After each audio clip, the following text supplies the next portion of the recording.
Баршаңызға сәлем достар, құрметті көрермендер, каналыма қош келдіңіздер. Бүгін сіздермен тауық етін осылай көкөністермен бірге духовкада пісіретін боламыз. Ең әуелі тауық етін маринадтап аламыз. Одан кейін дәміне қарай тұз саламыз, кішкене қара бұрыштан да қосамыз. Одан кейін томат пастасын немесе кетчуп қоссаңыздар да болады. Соңынан майонез қосып, жақсылап біркелкі етіп араластырып аламыз.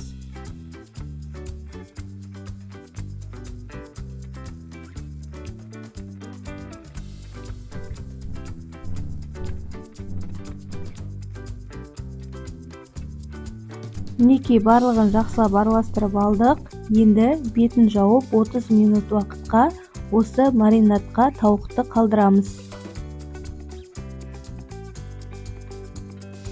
Көп уақытыңызды алмайды, бастысы барлығын турап салат жасаңыз болғаны. Картопты осылай 4 бөлікке немесе қатты ірі болып бара жатса 6 бөлікке бөлсеңіздер болады.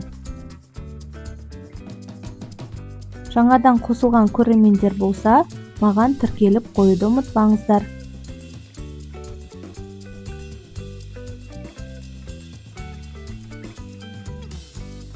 Туралған картоптарымызды ыдысымызға саламыз. Келесі кезек сәбізде. Сәбізді де кішкене жұқалап турап аламыз. Бізде үйде сәбізді онша ұната бермейді, сол себептен азырақ қосамын. Енді пиязымызды тураймыз. Пиязымызды дөңгелек сақина етіп турап аламыз. Турап болғаннан кейін жаңағы көкөністеріміздің жанына саламыз.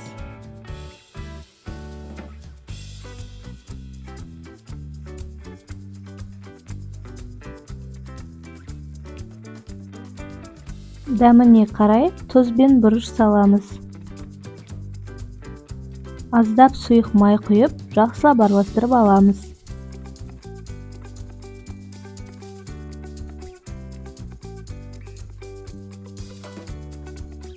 Енді пісіретін формамызға фольга төсеп аламыз. Бірінші көкөністерді орналастырып шығамыз.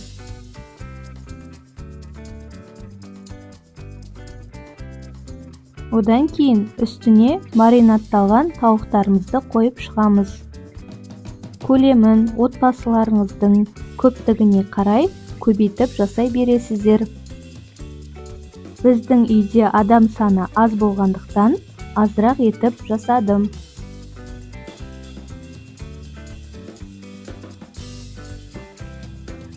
Барлығын орналастырып болғаннан кейін бетін фольгамен жауып шығамыз. Алдын ала 190 градуста қызып тұрған пеште осы көкөністермен тауығымызды 1,5 сағатқа қойып пісіріп аламыз. Пештеріңіз міндетті түрде қызып тұруы керек.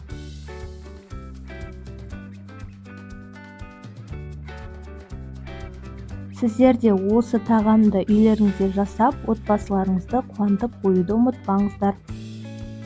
Мінекей осымен біздің асымыз дайын болды. Өте дәмді болып шықты. Сіздер де жасап көріп, менімен бөлісуді ұмытпаңыздар. Барлықтарыңызға ас болсын, қош сау болыңыздар. Сіздермен болған Балнұр.